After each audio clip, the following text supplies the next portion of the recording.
वहीं महिलाओं के अधिकारों को लेकर सियासत तेज हो गई है। बता दें कि हिमाचल प्रदेश के पूर्व मुख्यमंत्री जयराम ठाकुर ने महिला आरक्षण से जुड़े बिल के पास न होने पर कांग्रेस और साथ ही अन्य विपक्षी दलों पर तीखा हमला बोला।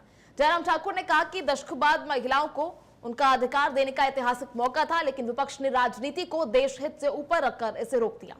उन्होंने आरोप लगाया कि विशेष सत्र जो नारी शक्ति को सशक्त बनाने के लिए बुलाया गया था, उसमें कांग्रेस समेत कई दलों ने बाधा डाली।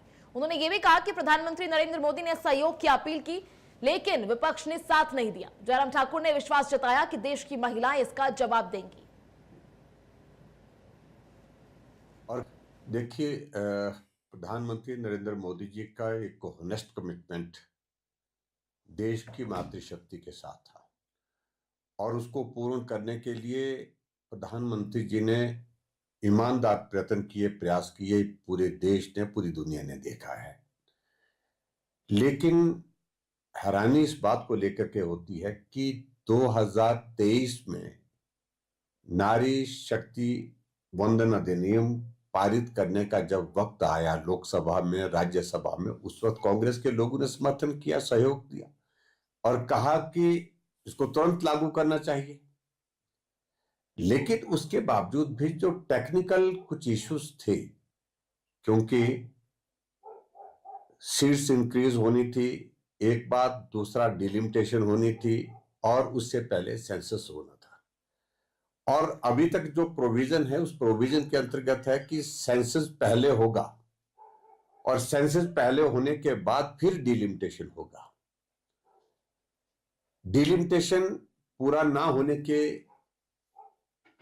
कारण सेंसस पूरा ना होने के कारण सेंसस का प्रोसेस शुरू हुआ लेकिन पूरा होने बाकी है। अभी तय किया प्रधानमंत्री जी ने कि हम डिलिमिटेशन पर जाएं और 2011 की सेंसस को बेस मान करके चलें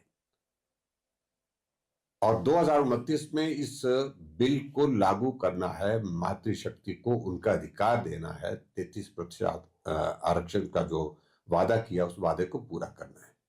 अगर सेंसस करते हैं, सेंसस करने में वक्त लगेगा, फिर उसके बाद डिलिमिटेशन में वक्त लगेगा, तो 2029 तक लागू करने की दृष्टि से इसमें पेचीदगी आ रही थी। इसलिए इस विशेष अधिवेशन को लोकसभा का, राज्यसभा का बुला करके एक ईमानदार प्रयास प्रधानमंत्री जी ने किया और इसके लिए मैं प्रधानमंत्री जी को बधाई देता हूं। और उन्हें विनम्र आग्रह किया विपक्ष के सारे दलों से कि आओ राजनीति से ऊपर उठ करके हम इस बिल को पारित करें ताकि हमारे देश की माताओं बहनों को जो अधिकार है उस अधिकार को हम दे सकें। लेकिन कांग्रेस ने बहुत तर्कहीन पक्ष रखा अपना। छोटी छोटी बातों को लेकर के न तथ्य थे न तर्क थे और बात करते करते जो राहुल गांधी ने जिस प्रकार से अमर्यादित भाषा का इस्तेमाल किया, जिस प्रकार से कह सकता हूं मैं बचकाना हरकत की है, जिसको पूरे सदन ने देखा, पूरे देश ने देखा है। वहां जादूगर की बातें करने का, एक्ट पर आप जब बोल रहे हैं आपको फैक्ट्स पर बोलना चाहिए, आपको एक्ट के प्रोविजन पर बोलना चाहिए। आप क्या अमेंडमेंट चाहते हैं, आप उसमें बात कौन सी चाहते हैं, लेकिन उसके बावजूद उन्होंने वो सारी बातों को लेकर के एक तमाशा बना दिया।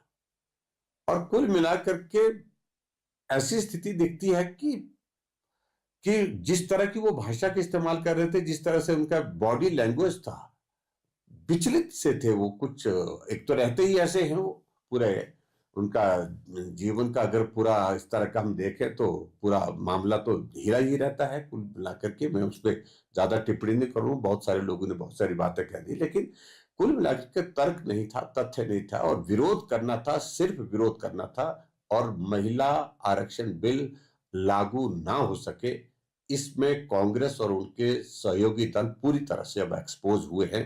आज हमारे देश के प्रधानमंत्री नरेंद्र मोदी जी ने बहुत बारीकी से, बहुत विस्तार से सारा पक्ष रखा और उन्होंने कहा हम कमिटेड है, हमारा होनेस्ट कमिटमेंट है देश की मातृशक्ति के साथ। हमारा संघर्ष उस दिशा में लगातार जारी रहेगा जब तक ये आरक्षण लागू नहीं हुआ है। हमारी कमिटमेंट जो है वो फुल और फाइनल है और आने वाले समय में फिर प्रयत्न करेंगे, फिर प्रयास करेंगे। कि हर बात को लोग गंभीरता से लेते हैं, एक बात। प्रधानमंत्री जी की हर बात को लोग भरोसे के साथ लेते हैं। जो बोला है वो कमिटमेंट है, वादा है, और उस पर यकीन करते हैं। तो मैं पूरा दावे के साथ कह सकता हूं कि अगर प्रधानमंत्री जी ने कहा है कि हमारा संघर्ष जारी है और हमारी जो कमिटमेंट है महिलाओं के लिए 33% आरक्षण देने की, उसको पूरा करने में हम कोई कसर नहीं छोड़ेंगे। वहीं केंद्र सरकार